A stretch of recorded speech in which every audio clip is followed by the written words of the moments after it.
tignan natin kung paano mag-drive yung Corolla hatchback sa snow. 2024 tong model na to eh. Tapos yung gulong, alam ko all season. Kung ano man yung nakakabit na gulong nung pagkabili ko, yun na yun. So, kung ano lang yung nakalagay, yun lang. Pero alam ko pagka yung mga stock na binili mo yung sakyan, nakadesign yun para sa weather kung saan mo siya binili.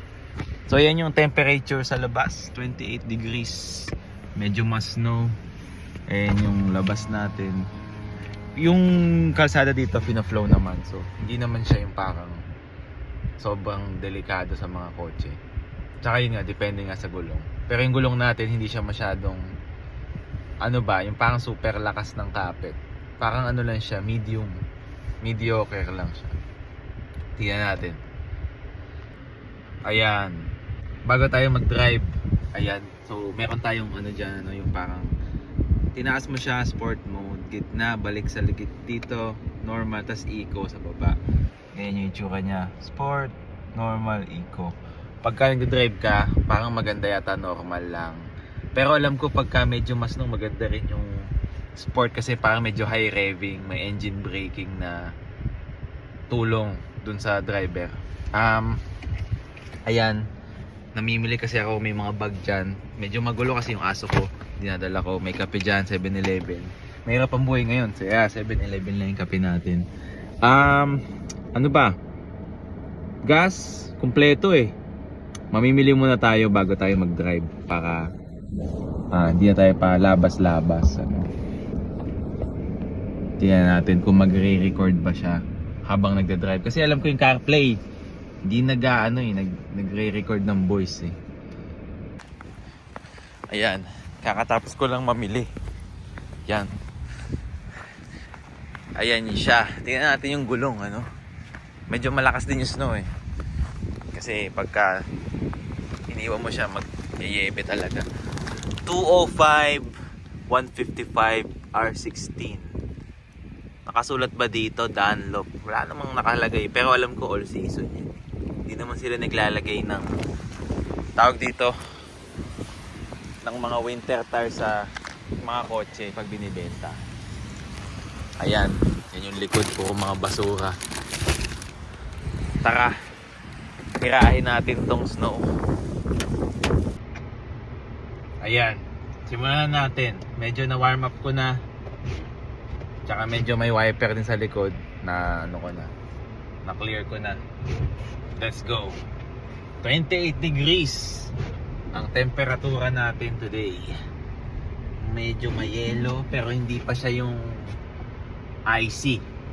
Kasi 'di ba yung yellow minsan pagka napalipasan na ng panahon, yan na yung pinakamadulas niya. Pero yung ganito, alam ko ano pa to eh. Decent pa to. Coming to a stop. Siyempre kailangan dito medyo ano ka na, medyo easy ka na. Kasi yung iba kasi di ba hindi pa nagde-drive sa snow, medyo agresibo pa sila sa gas and brake. Kailangan talaga dito medyo slow ka lang. Wala naman siyang dulas, ano. Confident naman ako na may kapit. Siyempre yung dudulas ka, yun yung makulit driving na yun. Huwag ka lang masyadong didikit. Ayan, 30 miles an hour, comfy pa. Wala, kayang-kaya pa. Wala naman kasing tao sa likod, yung paisa. Pagka may tao na sa likod, medyo kakabahan ka na eh. Lalo pagka madikit. Dito sa side of the road, medyo hindi siya float. Doon sa mga left lane, medyo float eh. Ewan ko bakit ganito. Nakakatakot lang dito pag liliko ka, mag-ride ka na, medyo madulas, ano. Yung iba matulin kasi maganda yung traction nila. Pero kahit na ganun, dapat medyo kabahan ka pa rin. O medyo mag-ingat ka pa rin kasi hindi naman yan basta ganun lang eh, di ba? Marami pang ano yan, baka mamaya black ice na yung maano mo. Kagaya nitong katabi ko, bilis oh. Boom! Tulin yun. Kung ako mga 30, nasa 50 yun. Buksan natin yung ilaw natin. dahan-dahan lang tayo dito, pucha.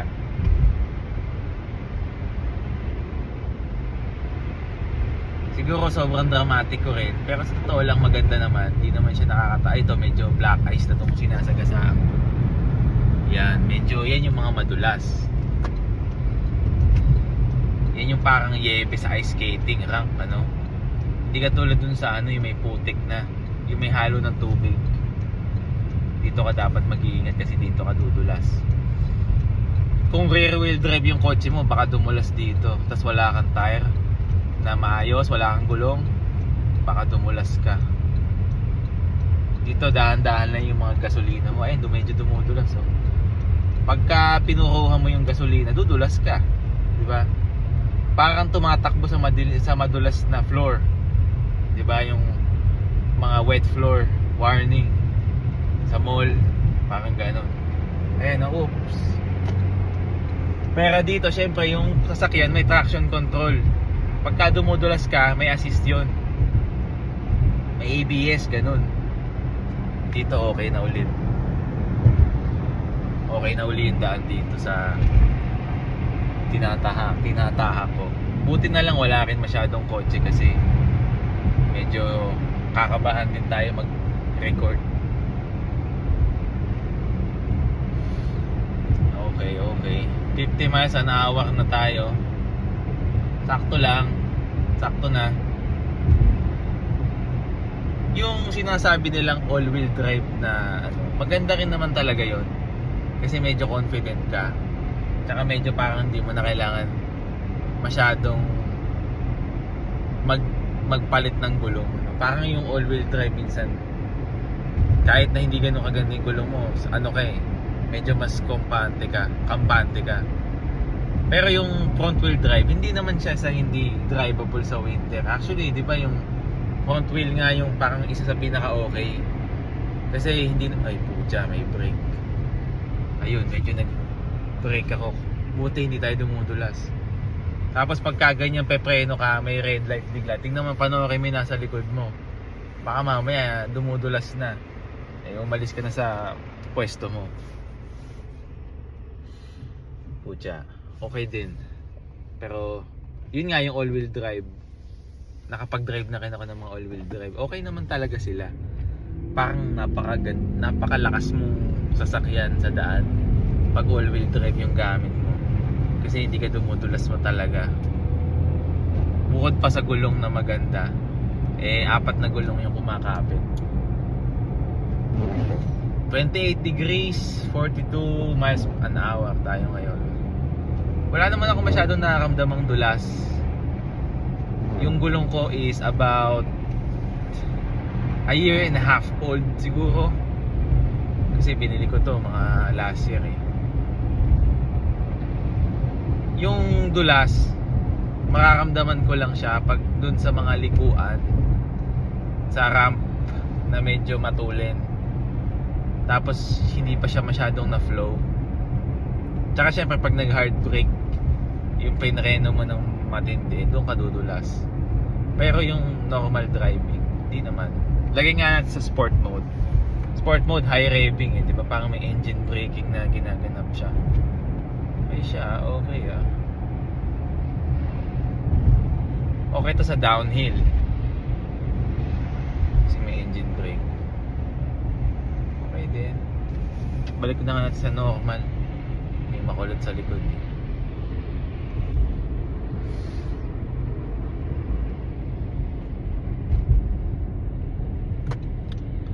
So, itong Corolla hatchback, masarap siyang i-drive sa mga ganitong ano. Ayun ko, parang nimble yung pakiramdam. Siyempre, ganun din naman yung sedan. Ganun din yung naramdaman ko. Pero parang mas nimble yung hatchback.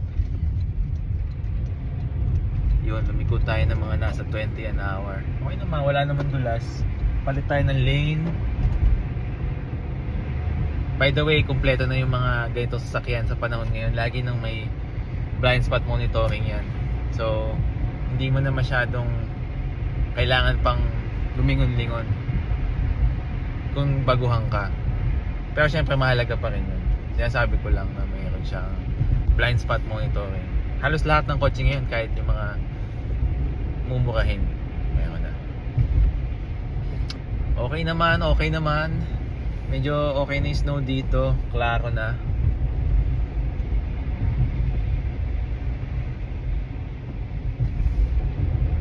So total yung ganitong kotse, hatchback na Corolla sa snow, okay naman eh. Parang kaya ka namang ihatid kung saan mo man kailangan pumunta. Kung talagang kailangan mong magpalit ng gulong para sa safety mo or masyadong mas snow sa lugar nyo wala nagpo-flow, pwede rin. Baka mas mag-iigi pa nga para mas safe ka. Pero yung ganito lang kasi medyo ano to eh, tawag dito, metro, suburb ng big city. May mga nagpo-flow dito sa amin. So hindi naman siya crazy na snow. So hindi mo siya kailangan, hindi naman kailangan mag parang alam mo yun, super tindi ng kotse mo para lumabas ka. May mga lugar kasi talaga na walang nagpo-flow. Ayan ang may nagpo-flow, yung truck. Active yan. Depende pala sa suburb. May mga suburb ata na hindi maganda yung funding, hindi maganda yung government. Talagang super sablay or discriminatory yung yung lugar, hindi sila nagpo-flow. Pero dito okay naman. Kahit yung mga neighborhood fino-flow eh. Dito tayo mag-left, kaya naman. Okay. Sa ngayon dito putik na lang eh. Slash, parang ano na siya. Yung slash sa 7-Eleven. Okay yan, madali yan i-drive. Pero pagka yung yelong tuyo, ayun, lagot ka. Nag-drive rin ako dati sa mga snow nung mga lumang sasakyan, yung rear wheel drive. Medyo madulas talaga eh. Kailangan talaga doon naka-snow tire ka kasi winter tire kung ano mang tama na gamitin kasi medyo delikado talaga yung mga hindi tamang gulong sa mga sports car, lalo yung rear wheel drive. Yung Miata namin noon laging dumudulas eh. All season kaya pa, pero kahit na hindi pa rin talaga tama. Tapos wala pa yung mga masyadong tech assist, no? Kaya mano-mano talaga. Ang kinaganda lang no, pwede mo siyang padulasin, slide, drift, ganun. Anyways, yun lang. Okay naman yung review natin dito sa Corolla hatchback snow driving experience. Kung gusto mo talaga ng medyo confident ka na todo, medyo kailangan mong safe at sigurado, siguro dapat palitan mo rin talaga yung tire.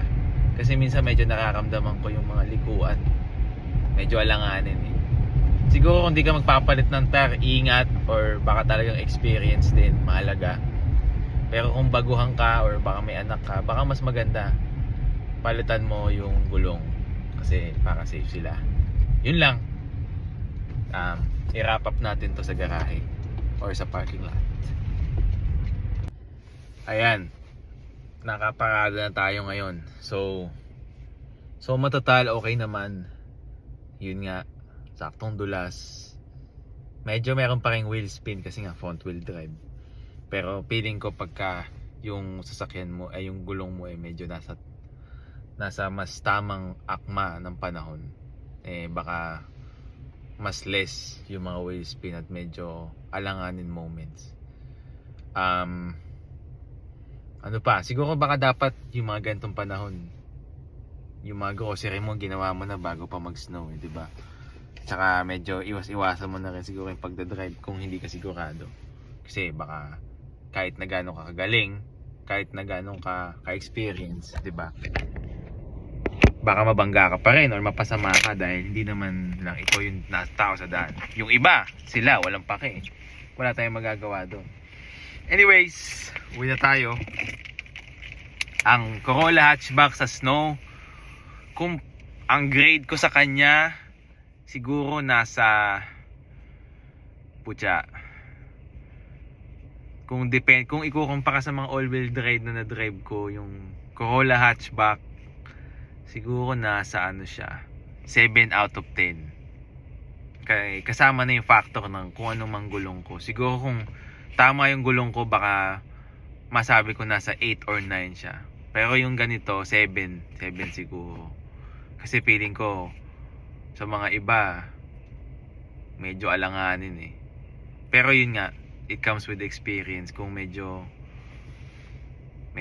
easy ka na, medyo alam mo na kung paano, doable naman siya, no? Actually, marami nga dyan, hindi naman nagpapalit ng gulong. Nanguhula, ano lang, all season lang, all done. No. Yun lang. Thank you for watching. Salamat sa panonood. Gagawa pa tayo ng mga video. Hopefully, makakuha tayo ng mga ibang kotse. Hiram or rent. Kasi, putya, medyo mahal din kumenta eh. Kung nasa Illinois ka, siguro, message down below or comment down below. I just try to make videos once in a while. Hindi naman kasi talaga to, alam mo yun, ano lang to, parang may pagkatuwaan lang, may magawa, medyo ma-share yung knowledge, experience. Yun lang. Thank you for watching. Bye bye.